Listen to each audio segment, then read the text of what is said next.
That decision in Bledisloe 1 was good for the game of rugby. However, the timing of it... Hello and welcome back to the Sports Booth YouTube channel. I am Luke and today we're doing a bit of a deep dive into rugby referees. Now I can imagine why you're thinking I'm doing this, and I can imagine why this is a good idea to do this video, to have a look into kind of the state of rugby referees and where we are today and where we can maybe go moving forward. Now, obviously coming off the back of which was probably one of the best Bledisloe Cup games in a long time, to be, I guess, finished in that style and have that situation occur, I think it's a good time to discuss rugby referees. Now, I'm not going to go too deep into that moment that we all know of, that we'll dance around in this video, because I really want to get onto that on our podcast. Join us, me and Hughesy, Australian and All Blacks kind of view on that moment, and I'll dip my toes into it today, but we'll go a bit deeper. So what I kind of wanted to go through today was rugby referees and where we're at and how they're affecting games and how they're affecting the product, how they're making it worse or better, and kind of where we've come from and maybe where we could go to. So let's preference this by starting and saying that rugby referees have probably one of the hardest jobs in the sporting world. No other sport like union, and league comes probably next closest, has as many discrepancies to the rules and interpretations to the rules that can be different. So what does this mean? It means that just about every game that we see, a referee is going to ref it slightly differently because it's left up to their interpretation. And a good example from the weekend, it's left up to the referee's interpretation. And there are these rules that are written that can mean that a referee, if he decides or if he's pushed into that decision, will make a decision that another referee wouldn't make. And it kind of means that we are constantly getting a different game. Is that a good thing or a bad thing? It's not the worst thing, but it's also not best for the game and for the product. I think what World Rugby especially need to take a look at, and before I dive deeper into these, is what do they want from a referee? Now, where I think World Rugby want this to head, and I think that it should head, is they don't want referees deciding the fate of games. They obviously want that left in the players' hands. Now, sometimes the players take it out of their hands and leave it up to the referees, but I think that's more for consistent penalties, obviously consistently coming offside, dirty play, a red card incident, that has to be taken out of the referee's hand and the decisions made for them. Those, you can't stop a referee from making the decision. The decision from the weekend, I would say, wasn't taken out of the referee's hands. He could have controlled that situation better. And really, we can see in that moment, and especially in the Australia versus the New Zealand game, a decision was made where I think interpretation of the law, it could be considered the right decision in the moment, but it has a massive effect on the game. And I think that's where we World Rugby probably need to be preferencing that doesn't happen. In my point of view, the game has been hurt at the moment by the referee. Now, this isn't me taking a shot at the referees entirely. It's not getting hurt because the referees are so much incompetent. It's more getting hurt by their interpretation and World Rugby allowing it to be left to their interpretation.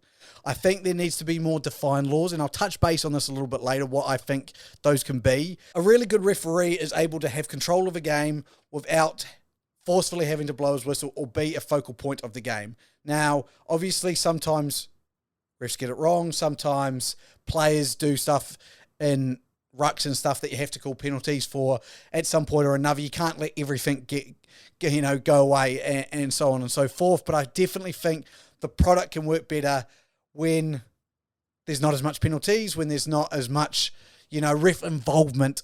Rugby is a great game when there's not as much ref involvement. Basically what I'm trying to say. I think also that when you see phases build up and you see those 10 plus phases, 15, that's when rugby's really good. Now, you're hoping that you'll get an advantage or something like that, or the opposition team will make a mistake. But the best rugby is when you actually aren't playing with an advantage and you aren't playing to get an advantage. So I think, there's a lot of rules I will touch base on later that I think could change. But I definitely think at the moment, the product's been hurt, not by incompetence of referees, by actual the way the rules are set up and the allowance of them to make the interpretation of those rules. I do want to touch base, though, that I think we've come a long way since, 2007 World Cup, should I use as an example as an All Blacks fan, to a point now where we're actually in a really good place, I think, with TMO and tries, forward passes, everything like that. Now, I'm going to touch base of maybe we've gone too far very soon, but I just wanted to touch on this first. You look at the 2007 World Cup and the forward pass from the French to beat the All Blacks. Again, still salty, going to talk about it. But that moment there, that probably goes up to a TMO, doesn't get called, gets brought back, isn't a try. Now, I know people are going to say, well, Andrew Callaway threw a forward pass and the Wallabies scored off it. This always blows my mind, when a conscientious try is scored, you take that conversion as quickly as possible, because as soon as the conversion is taken, they can no longer review it. How silly that is as a rule from World Rugby is incredibly silly. But Bernard Foley, as smart as he is, as smart as he was all of that game up until the 79th minute and 30 seconds left, or 78th minute and 30 seconds left, took the kick quickly, they couldn't review it. I still think where we are now with TMOs, tries, everything, camera angles, we're getting the best product in terms of available there.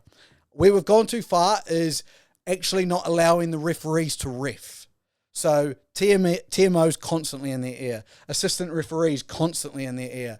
Sometimes it does just need to be referee, you dictate. If the referee wants to get something checked, bang. Oh, I saw something happen there. Can you check it, TMO? TMO go and checks it.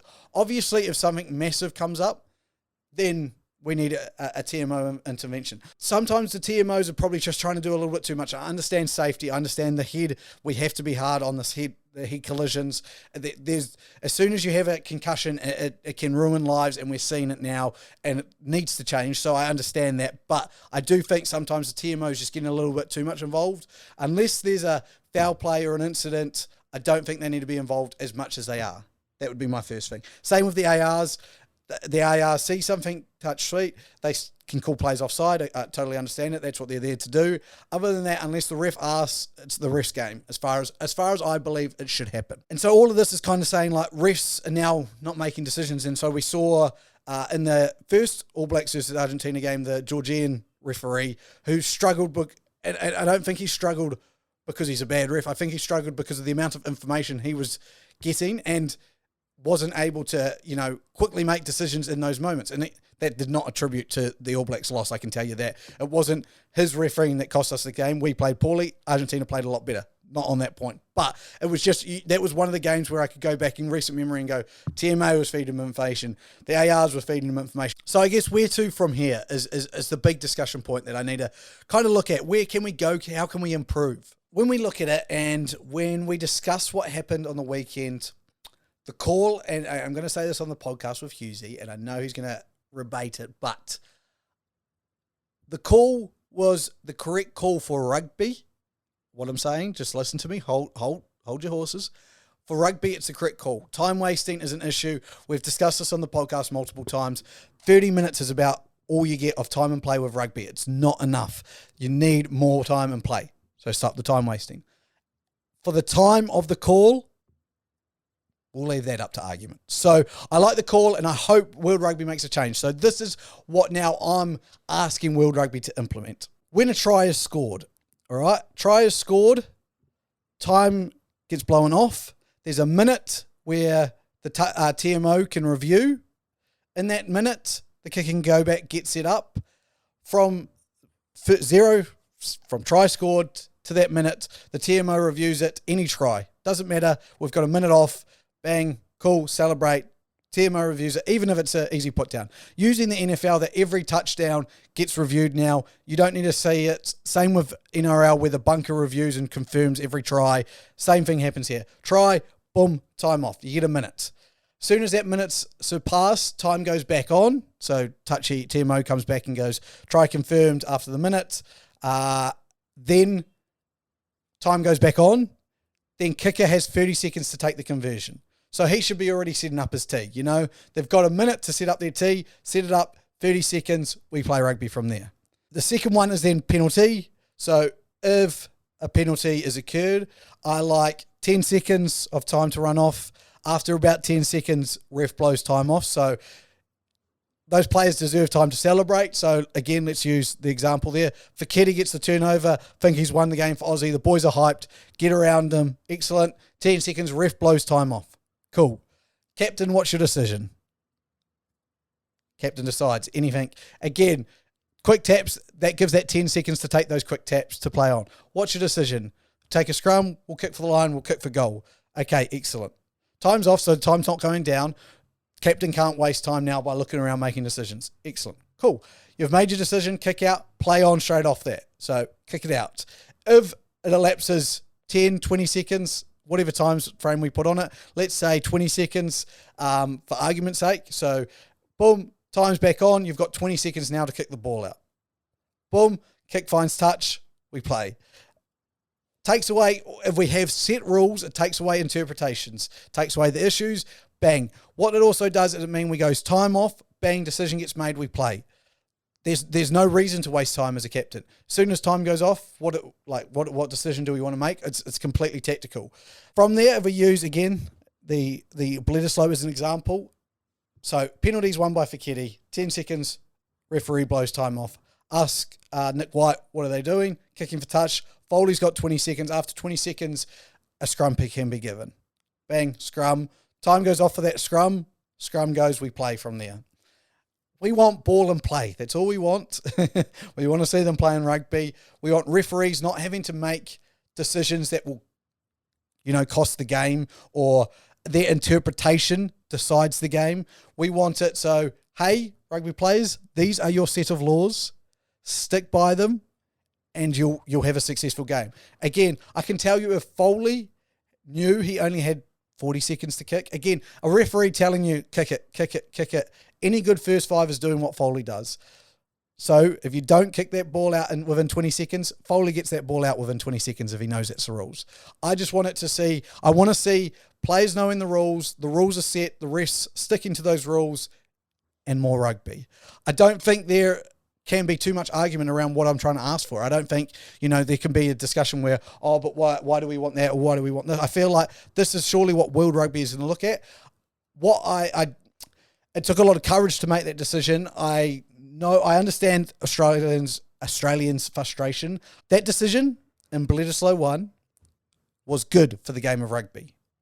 However, the timing of it, join us on the podcast where me and Hughesy will actually discuss exactly that, all of those points from a massive game there.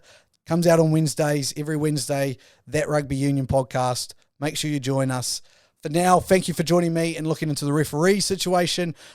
Again, I'm here. I love the game of rugby. Would love to hear what you think. If you have any video ideas, I'll be doing these every Saturday to be released on Sunday. So let me know what you want to hear from me, and just me specifically. But for now, thank you for joining me, and I'll see you later. Bye.